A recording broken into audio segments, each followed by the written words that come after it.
All right. How you doing, Jason? Good. How you doing, Adam? I'm good. I'm good. You might have your own little private session today. We'll see. All right. We have a yeah. It's been interesting to watch. We have um people who are watching and doing the lessons, but as business brokers, here's one. It seems like people are scrambling to get their homework done because they're busy with transactions, and so we'll see how this shakes out with the Q&A. How are you doing, Tyler? Hey, good. How are you? I'm good. I'm good. I was just saying to Jason, it's been interesting with the breakout sessions because we have people seem to like the pre-recorded sessions, and so I'd love to hear your thoughts on that. Obviously, we want to listen to your feedback so we can make sure that this is valuable for you. But brokers just don't have time, right, to do everything live. So we'll do the Q&A sessions, and if we need to do more of those and make them smaller, or I obviously can't do a ton of one-on-ones in the early stages. I will, but we're always listening to your feedback as we do this. Great. Yeah, it's work is so fluid. It's some days you got a couple hours to jump into this sort of stuff, and then you might blow through a week and just say, "Oh man, I know I should have spent 30 minutes or an hour on something like this, but just couldn't set aside the time." So yeah. Well, so with the workshops, I mean, we all need to get the hang of the community, but you guys are going to have 24/7 access to those workshops, so you'll be able to go back in and do everything. And for some stuff, like Jason, you pinged me earlier today about the lack of follow-up emails in the templates, and admittedly, I think I thought that was intuitive, and I put it into the session that I did this weekend. But yeah, okay, I should have clear follow-up templates as well. So we'll get that back in there for you, right? If you have this stuff that you want to see and it's not there, we're gonna work to make sure it's there for you. Yeah, I think these breakout sessions wind up being the most fun for me personally, but I think the most valuable, even if it's not like your copy that we're going through, to see someone else's copy or someone else's question that we're addressing. Ultimately, I think that's where a lot of the value is going to be. I agree, Tyler. Thanks for volunteering last week. I watched that, and it helped me kind of get some ideas as I'm writing, or plan. I haven't wrote my copy yet, so I'm trying to get to that stage. But Adam, I think you may be selling your concierge service just because we realize that the time, it's hard to get the time. That's my biggest problem right now, trying to catch up and get caught up. Yeah. But I may be selling my concierge service. I'm not sure I followed that. No, well, what I'm saying is we might realize you're not doing it intentionally. You're giving us the tools. I think what we might realize from this is we got so much going on. It's just like when we sell businesses, business owners have so much going on. Sometimes it's good just to focus on what you specialize in. I like that we have this option, and I'm gonna definitely give it a try. But I can see the real value in also just having a dedicated team doing it for you. Yeah, we'll work out, if we have a lot of those use cases where people just want to move into concierge, and we're being recorded, so I don't want to commit to anything now, but we'll knock off something, right? We'll obviously take care of you if that's the case. But let's try this out and see what kind of value we can get from. We've got Josh in here as well, listening, lurking. I think you're on mute, Josh. Which is fine. He could be on a client call, what have you. So there's no real structure to these, to the Q&A. With Tyler, we went through the copy and we broke that down. And so, next week we're going to be working on LinkedIn with outreach. And so we can do the same thing, where I'm happy to just jump in and critique copy on the fly if you have it prepared. If you don't have anything prepared, hopefully somebody, let's see. Okay, Josh is saying he can hear us. He's with us. He can't unmute his. You know what? Here we go, Josh. I'm going to unmute you. I just asked you to unmute.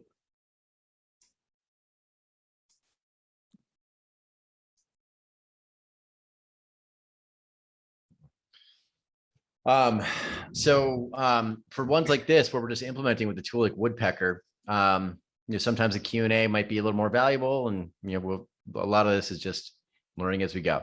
So I'm here to answer any questions that you guys have about Woodpecker. I'm actually going to be dropping an interview with their head of growth, really smart guy. And he's actually given us some inside information on their product roadmap, which is really cool. So for Josh just dropped out, he's gonna sign back in. But Woodpecker I chose for this one just because it's been the most reliable for us throughout. With all of these tools, I'm just gonna be totally honest. That's the whole point of this community. Some of them will work well for a while and then they flame out. And then from an agency standpoint, we've all got to scramble. And so what we're doing constantly is, we're testing. There we go. How are we doing, Josh? All right. Great. So what we're doing constantly is just, we make sure that we have kind of multiple tools going so that we have that backup, because we learned that the hard way. And so some of these, especially with deliverability with email, that's tricky. I don't want to speak badly about specific products, but some of these products are started by marketers, by salespeople, and they go out and they get a dev team and they build a product, and that's fine. That can work out. I mean, I don't have a dev background, but I've built BizNexus. I stumbled along the way before I found the right dev team. But with something like cold email, you want to make sure that, in my opinion, you've got a good technical team. In Woodpecker, they have a deep technical bench, and deliverability has been consistent, right? Everything that you want to have be consistent over the long run. That's what we've seen with Woodpecker. And so we have referral links for pretty much every one of these tools out there. We just decided to go with Woodpecker because that's been the one that we found to be most reliable. Yeah, I've tried several, and I kind of settled on MailJet, because MailJet seems to get me either in the inbox or in the promotions tab on Gmail. It seems to keep me out of spam, but several of them that I tried just don't do a good job. Yeah, and I mean there are other tricks that I went through in the workshop. I mean, who's actually watched that workshop so far? Tyler, you haven't. You've been behind, right? I'm a little behind. Yeah, I watched the first. I guess I got up to the email signatures, and I got up to that. So I'm not fully caught up yet, but I'm getting there. Yeah. So I mean, the main gist of it is, however you have your list, right? I'm leaving that to you. That's not me. Go do your research. But if you have a list of 1,000 people and you're going to send out a message, ideally 1,000 people are going to see that message one time, right? You're not going to have duplicate messaging. You're not going to burn your brand by being spammy. You're going to have everything tracked. And so with that first email specifically, how do you get that to land in the inbox? I mean, one, you pick the right tool, right? And Woodpecker consistently has done that for us. That's just that's BizNexus Concierge. That's our experience. We're handing that to you. Everyone's gonna have a different opinion. I think we've got some miles on the odometer with this, so I think we do have an interesting perspective there. Then you have some of the tricks that I go through in that workshop, like not putting a link in your first email, right? That's one that really does have an impact. So if you're talking about the first email landing in that primary tab in the inbox, if you do it the right way, you have no link and it's optimized for reply. If you get a reply, great. If not, your follow-up can have the link.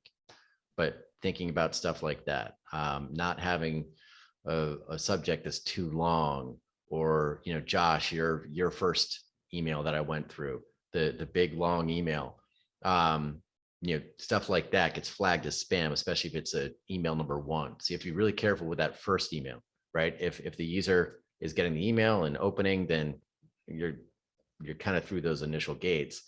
But with the first email, you want to make sure that that's landing well from a technical standpoint, and obviously from a branding standpoint with your end prospect. We dropped you off on mute again, Josh. Yeah, what do you think of putting a picture or something in the first email? Is that a bad thing to do? Yeah. Yeah, it is. From a deliverability standpoint, it is. Yeah. Yeah.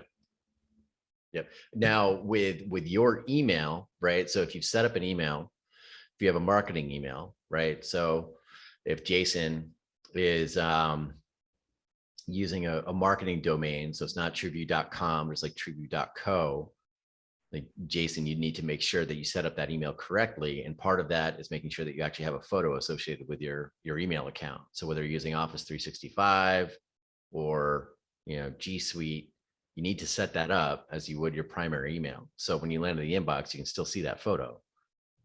That counts for a lot, but actually putting the photo, like a JPEG, in the body of your email in that first email, that's a bad move. Okay. How about an opinion question?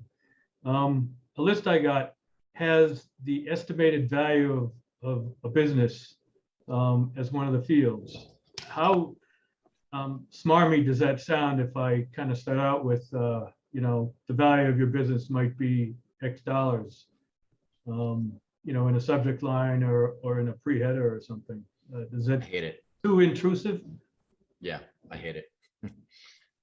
I'm just giving my personal opinion here again, guys, and anybody, you might have differing opinions with people who are, but for me, think about it in the stages of the conversation, right? So if you look at the funnel, and Courtney, you can chime in here anytime, obviously.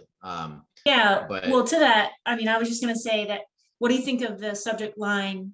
And this is an example of what I'm getting in terms of sales, cold emails. I've received the subject line, "Don't leave money on the table." And that, to me, it's attractive, but also because I have a sales background, a bit of a sales background, I'm just curious, has anyone, literally just come out and said straight, being straightforward, "Don't leave money on the table. Your business is worth this much," or, so just curious as to what everyone is using for their subject lines and what has been effective and not.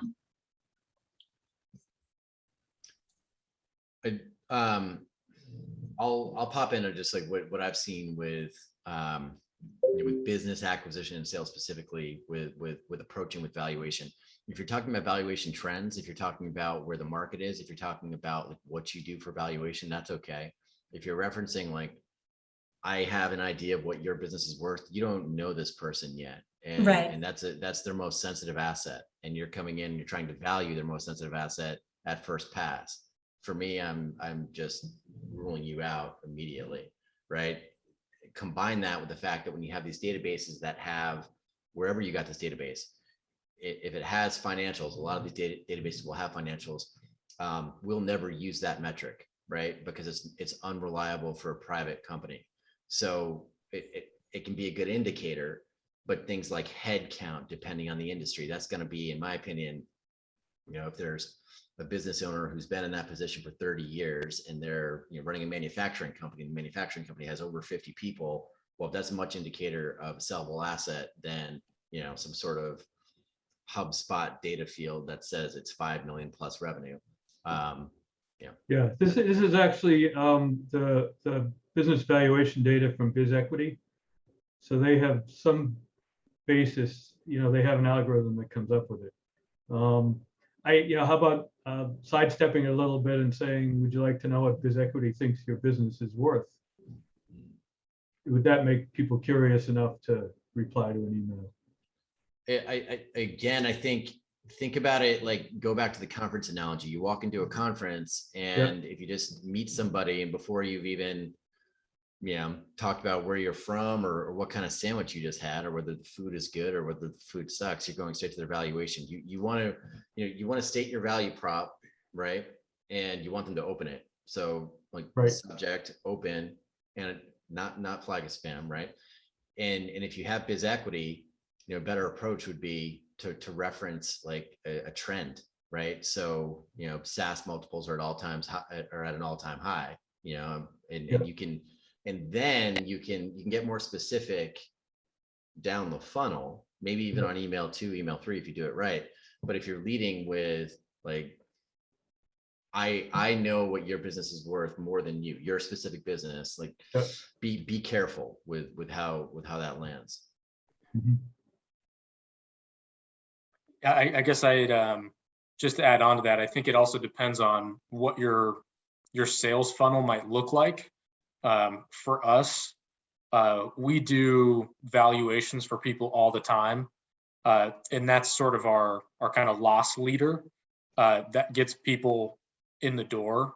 So, you know, my best conversion tool basically from getting someone that knows nothing about the business to talking to me and wanting to move forward is offering that valuation, because most people don't know what their business is worth. So I don't know if you guys do upfront or no cost or anything like that, but you know, that's I think a big thing where you're solving a pain point for them, and you're doing it you know, sort of out of the kindness of your heart. And you know, it's not super intrusive for them. And so you're really providing this great service, and ideally they like working with you as well. And you know, you're the first person they think of when they are ready to do that, or maybe the business is worth more than they thought it was and they're ready to go now. Yeah, we do offer the free valuation service, but Yeah. everybody around here does. So Yeah. it's not a big differentiator, at least in our neck of the woods. Yeah. I just, you know, I don't know how many business owners are aware that everybody does free valuations. I think most business owners have never gotten a valuation done before. So even if it doesn't really differentiate you that much, it might be that thing that gets them moving forward with you at least. That's what we found. Yeah. So what kind of subject lines would you use to try and get that point across that would get somebody to open the email? Yeah, that's part of the reason I think why we're all here. I don't have a ton of experience in doing the cold email stuff. We've done you know, letters, we do big mailings and things like that, and so definitely trying to get that part of the business up to speed with the more digital campaign and stuff that's actually trackable. But you know, Adam, you might be able to jump in. I don't know if getting into, you know, pandemic related stuff is a thing people are tired of hearing about now, but it's, you know, I think a lot of businesses have at a big moment of turmoil, and I'm sure that they're all kind of reeling. So I don't know if that's a good time to bring that up, or something, you know, a topic to avoid, or you know, because that's kind of I think your foot in the door. Say the value of your business has changed, you know, throughout the pandemic. You might have lost revenue.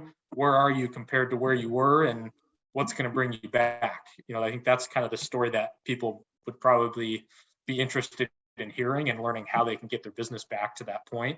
But I don't know if that's a bad thing to bring up, you know, the kind of doom and gloom of what everybody just went through. Yeah, I mean, a lot of that is dependent on the industry, right? Some of these industries have gotten hammered by COVID, some haven't. But for the most part, yeah, I think recipients are sick of that messaging because it came on so heavy for a long time. And you know, if you get into, is this you know, is a drop in revenue or a drop in business, is that a one-time thing that shouldn't be factored into valuation, or is that something that does get factored into valuation? Well, that's still relevant, but leading with an email like that, I'd be careful about.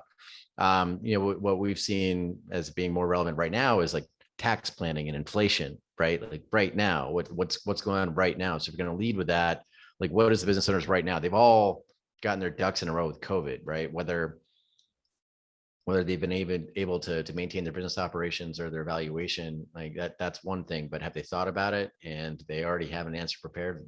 Yeah, this has been around for a while. For things like the valuation, that's something I think, you know, Josh is right. Everybody does it. It's crowded, but it's also something that the businesses will be interested in, obviously, if they're thinking about an exit. And you know, I'm going to leave aside whether you want to do that as a loss leader or whether you want to try to qualify your prospects by actually, charging something. So you're not having someone just waste your time and, kick the tires and get a free valuation. Like, be careful with that. But that's not why we're here today. With a cold email, leading with something like, who's your ideal buyer in this market, right? Like that's valuation. Like, valuation is implied, but that's more relevant to, like, there's so many different buyers out there right now, right? Is it a strategic, because these companies that are out there with cash, they're out there buying companies, right? Is it private equity because they're all competing with each other and they have so much cash? Or is it, someone buying a job? But, like, do you know who your ideal buyer is in this kind of market? Do you know who your ideal buyer is in an inflationary market, right? You take what's relevant right now with, tax planning, with inflation, you apply that to, like, you're the expert. You're not going to tell them, the intimacies of their own business, right? You're not going to restructure their business for a sale better than they can. You don't want to imply that. That's going to turn them off. But you are the expert in terms of seeing these transactions, right? Like, knowing your niche and having a front row seat to these transactions. Just like, honestly, like I have a front row seat to multiple M&A clients sending cold emails. That's why I'm in a position to be able to speak like this.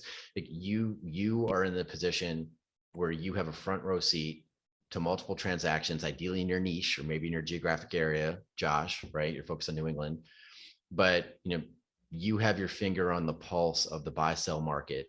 You know who the active buyers are. You know what those multiples look like. You know what those offers look like. You know what the structure of those offers look like. They don't. They're busy running their business.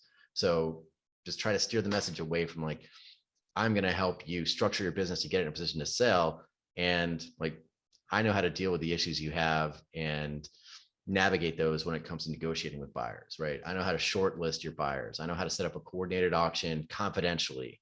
I know how hard it is in this environment to keep your employees, and, confidentiality is huge in that regard, right? You can't lose anybody if you're heading towards a structured buyer's auction, right? So, you play up the business broker, the value of a business broker, because that value is real if it's done correctly. Does that make sense?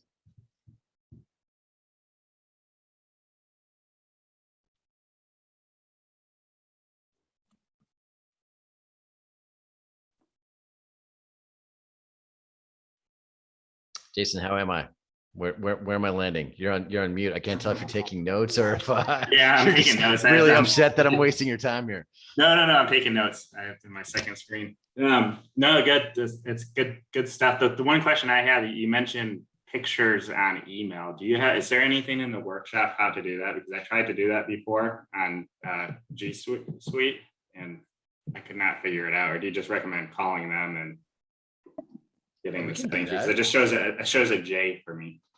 Courtney, you want to do a loom of just adding the photo to an email? Sure. And when you say photo, Jason, just that I'm clear, are you talking about an embedding a photo within that email, or?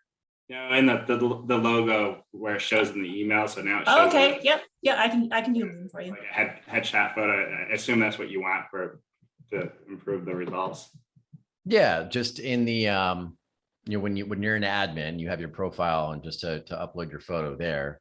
So that's that's a Gmail Office friendly photo. That's not a JPEG slapped into the body of your email. That's going to be dinging you on deliverability. Yeah. Now, if we're not going to put links in the first email, what do you suggest as far as like a call to action? Just to put a phone number in, or that kind of thing. Yeah, I mean, you can have your email signature, your phone. First of all, like you can put a link in the first email. That's not a hard rule. That's just a tip. And what you can do there with Woodpecker, you can A/B test things. So in my workshop, I recommended you A/B test the subject line because that's the most common, right? But if you're doing this and you want to play with it, maybe you have two identical emails, subject is identical, body's identical, and you just have links in one and no links in the other, and see what happens with open rates. But so that this is a nice to have. It's optional. It's not mandatory. But if you're going to do that, your reply or your call to action is a reply, right? So you can have your phone and you can have your email there, and you can have your address as you should in your signature. You're just not hyperlinking anything. Okay. And your call to action is reply. That's what you want. You're optimizing for the reply. Yep. You threaten them a little. Give me a call or I'll follow up later. Exactly. I have your info. I'll stalk you. Yeah. And Woodpecker is it's great for A/B testing, and then resending to the unopens is huge. It's really great. So if you can get your initial open rates up to like over 50%, and then you're resending to unopens and you're getting the same stats, you're getting list penetration that is rare. And that first email is just your value prop. You're sniping. And so if you can get those open rates and you're doing it this way and it's landing, that's an effective outreach strategy.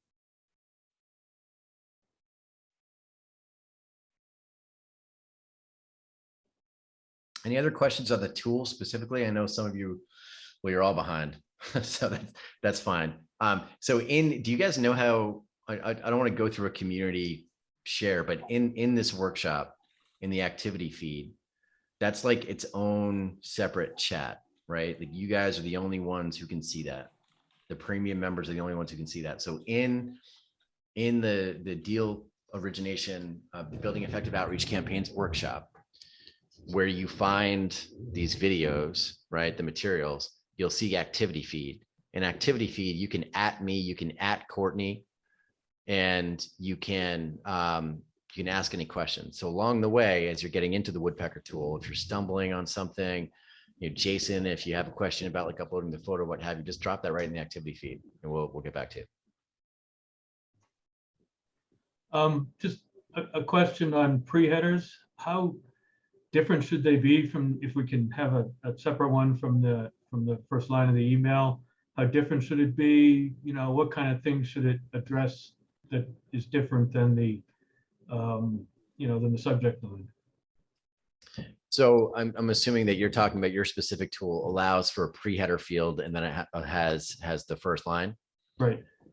So it doesn't matter. Think about, so if you're putting in the pre-header line, right, then it just gives you the luxury of not having to use those custom variables in the real first line of your email. But what the pre-header line does, and if you're using a tool that doesn't allow for the pre-header, then it's just pulling the first line. It's just that first line of the email that the user sees in the inbox. That's all you want to think about, right? So it doesn't matter how different the pre-header is versus the first line.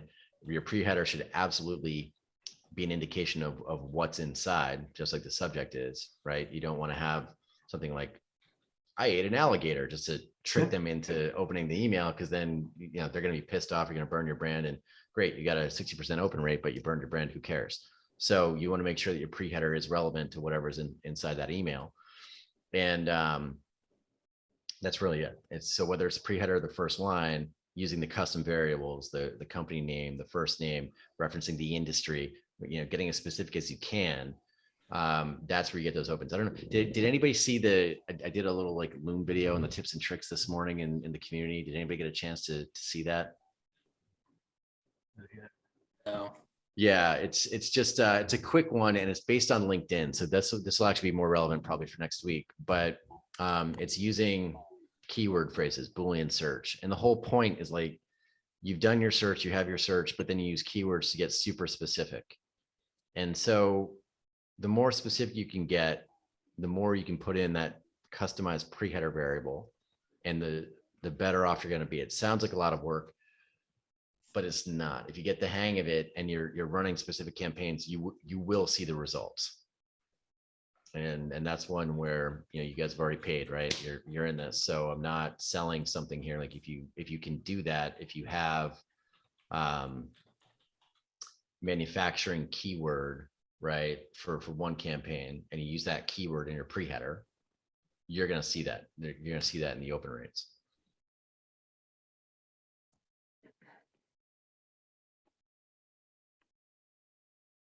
The rest of the email can basically be the same. but in pre-header, if you have that kind of personalization, that's where you're going to get the open. Now, if we're going to do some A/B testing, is there like how big a sample do you think you need to be able to tell if you're getting real results or not? It depends on what you're doing, right? So you're probably not doing a lot of volume. You could probably just run 100 and see. Okay. And if it's 2020, 25, 24, who cares? If you see something noticeable, then you're going to know. And then that allows you to you start with that, right? For regional New England business broker, you can start with a list of 100, see if you have a noticeable difference. If you do, then run the rest on what worked. And if you guys have these questions about subject valuation, drop those in the activity feed, right? Because I'll give you my personal opinion. Courtney will give you her personal opinion. We'll give you, real-time feedback on what it is you're trying to put together. It's a lot of the value that we're trying to create here.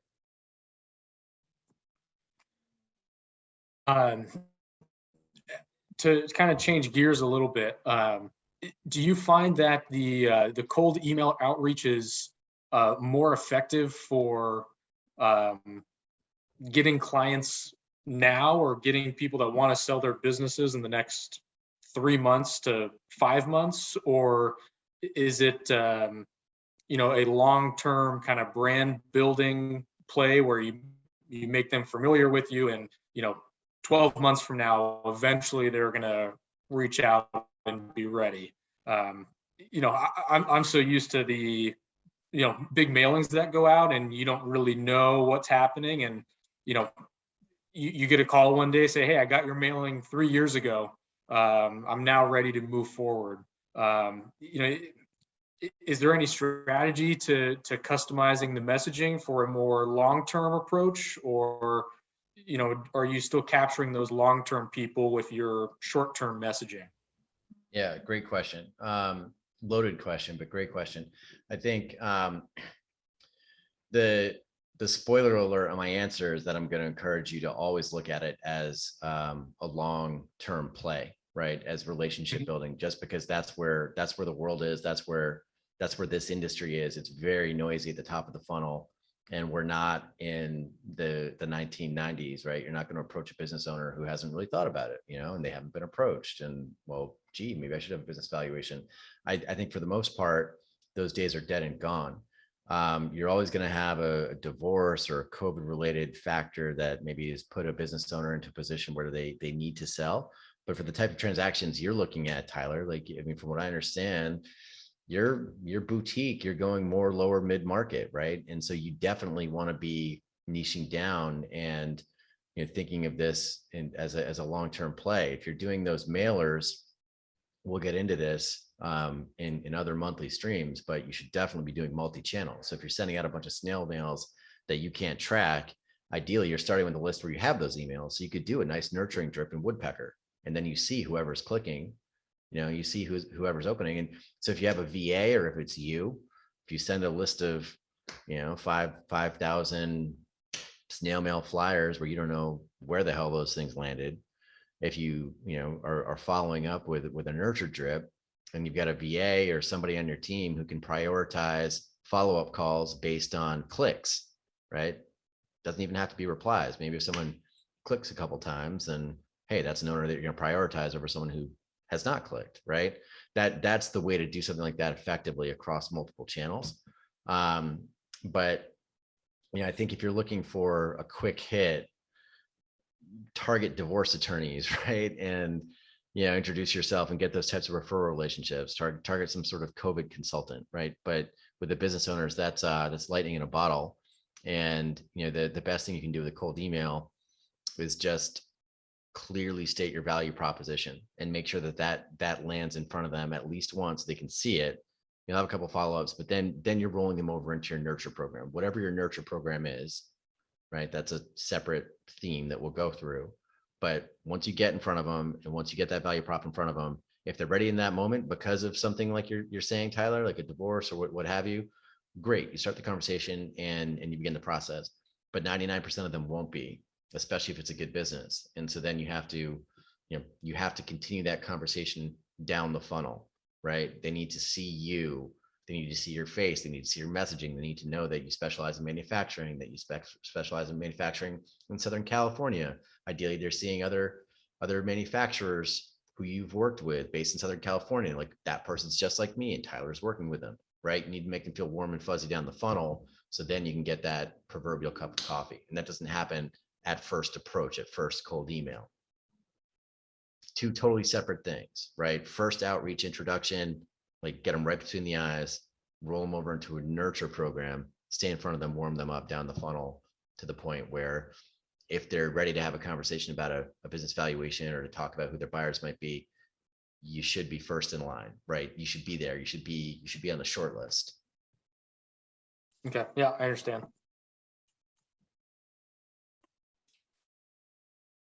Adam, are you finding email tracking affecting the campaigns at all with the changes? I think Apple is, if I understand it correctly, they're forcing it to show as an open even when it's not actually read. I think we don't track certain things in Woodpecker. They'll actually warn you with tracking with what you want to track on some of these messages, right? And they're good with that. So again, that's why we like Woodpecker. They do kind of make this tool available for the B2B professional to a degree, right? So if you're putting in a link, if you're trying to track, and they don't recommend tracking on a first email, but they say you can track on the second email, you're going to get those recommendations updated in real time.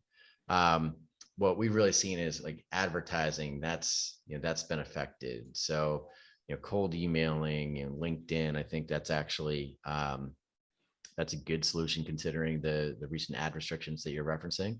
And that's why we have the community, right? So like with us, we have to constantly watch this and pivot on the fly. But with the community, if we can all talk about this stuff and whatever changes take place, because they always take place, whether it's like the LinkedIn platform changes or these advertising restrictions, or the changes with, privacy with Apple, or does 365 work or G Suite work, all of this is rotating. So if we can just throw that out in the community and talk about that, I think that's going to be pretty cool if we can get that traction and get this thing going. So it doesn't show false opens then? So if they're saying if Woodpecker says they open the email, they actually did open it, and I can follow that sequence. As far as I know, it's accurate. You know what? I'm going to be on the line with their head of growth, and I'll ask that very specific question, and we'll get an answer directly from the source. So you'll have that this week. Okay, cool. I mean, I don't want to swear in these things, but I could bullshit you and tell you what I know. And I know Woodpecker is one of the better tools, but in terms of open rates, those are getting very, we're watching that closely, but you can't outsmart Google. You can't outsmart LinkedIn. We're just trying to stay ahead of the changes as best we can. And so if there's something that's specific to the Woodpecker tool with false open rates, one of the nice luxuries of program like this is we're speaking directly with their leadership, right? So we'll ask Yuri, he's the head of growth, and we'll get that answer for you this week.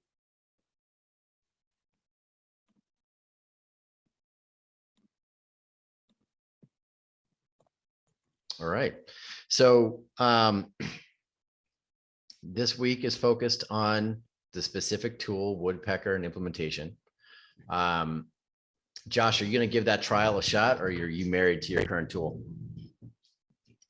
I think I'm married to my tool, but there's a lot of similarities from one tool to the other. So, probably sit in or watch a replay. They all basically try to do the same thing. Yeah, it's exactly. And all of these things, we say that about CRMs all the time.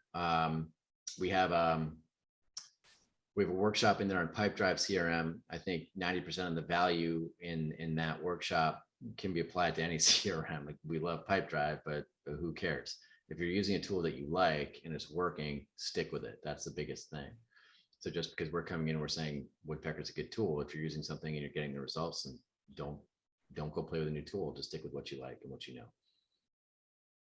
The one thing I'm trying to debate is whether to move from Mailjet. I use Mautic which kind of controls the sending. It sends through the MailJet SMTP. Should I move from that to Amazon SES, or should I stick with MailJet? Right now, MailJet's working. I don't know how tough it is to get approval at Amazon to use their SES. Yeah, that's the kind of stuff that we're constantly, it fluctuates. And that's where, if you get in a room like this, whether it's with a bunch of people who are running agencies or people who are doing it for the first time, someone's always trying something new and something's getting a better, better open rate, something's getting better deliverability, something. And so that's the kind of discussion where, ideally we can answer those in the Q&A. That's why I love Q&A, because you're not going to get that kind of specific question anywhere else.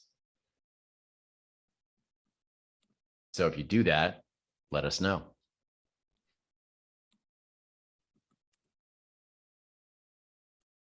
All right. All right, guys. Well, there's always that mute awkwardness where I can see you laughing on Zoom, but we can't hear you. So like trying to read the general consensus, but hopefully this is valuable, guys. And if there's anything that, we could be doing that we're not doing, we're listening. So please do keep the feedback coming. Jason, that was great today. So we'll get that stuff in there for you. And then with Woodpecker specifically, since Josh, you're not going to be making the jump over to that, and Jason and Tyler, you're behind. If you have those questions like on the tool, just drop in the activity feed and we'll be on it. Can you do potentially a quick screen share of where specifically those questions should go? Or can you comment on it to say, here's the spot for these types of questions, so that we know exactly where that stuff needs to happen? I think I know where it is, but I am not positive. Yeah, let me give me 1 second here. I figure the person that designed the interface is probably the better person to ask than someone who's trying to figure it out. Sure. Yeah, happy to do this. Let me just close all of my sensitive tabs here. And here we go. I'm going to share my screen. All right. So can you guys see this? Yes. So we get to that from, so that's like from the network, and then we click on the workshop thing down in the side column. So when you're in the network, you go down to workshops, right? And then you're going to see this bundle, which you guys already have. So you can go in through there. But the one with the target, we'll just make these monthly campaigns always have the target. We'll make it easy, right? And so with this target, building effective outreach campaigns, this is this month's accelerator, right? So with the workshop material, this is where you're going to see the sessions, the bonus sessions. I think you guys have already been going through this. We'll do the LinkedIn outreach. That's going to drop this week, and that'll be pre-recorded. And then we'll have, the same thing, the Q&A the following week.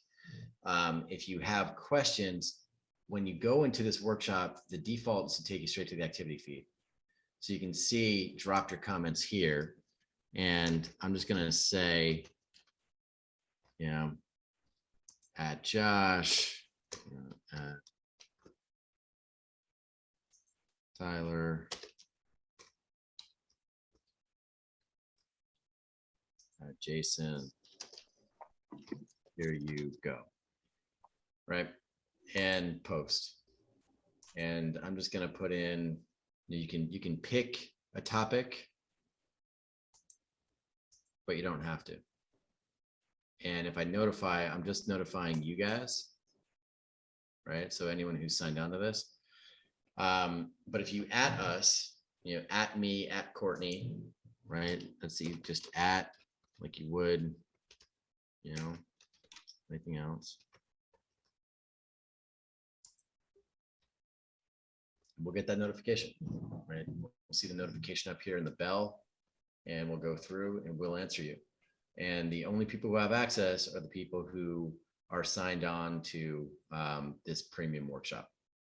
So, if you're testing a subject line, if you want to test a paragraph, or you have a question about uploading a photo on the woodpecker, what have you, we'll pop in there. We'll do a quick Loom video and guide you through. And we want to be as hands-on as we need to be to get the value. I mean, we're learning. So Jason, if you come to me and you say like, we're missing this, great. I like that. I mean, bad feedback is typically more useful than good feedback, because that allows us to add that value. So don't be shy with that. Keep it coming, and we want to make sure it's valuable. So if you drop something in that activity feed, we'll get on it. Awesome. Yeah, thanks for doing that. Great. Courtney, anything else from you, or just want to make sure I didn't step on you there? No, you're fine. This is great. And Courtney's faster with a reply time than me, so she's on it. So if you're dropping something, I try. You succeed. Yeah. So if you guys want to drop your questions in there, we'll hop on it, and we'll make sure you get this implemented. That's the whole point. Awesome. All right. Let's leave it at that. There's no fade out. There's no outro. It's just me hanging up. So I'm going to do it unless anybody else has any questions. I'm going to go in. I'm going to hang up. Yeah, that's what Zoom needs. It needs a fade to black. I know. All right. Well, maybe we'll do some video editing before we put any of this out there.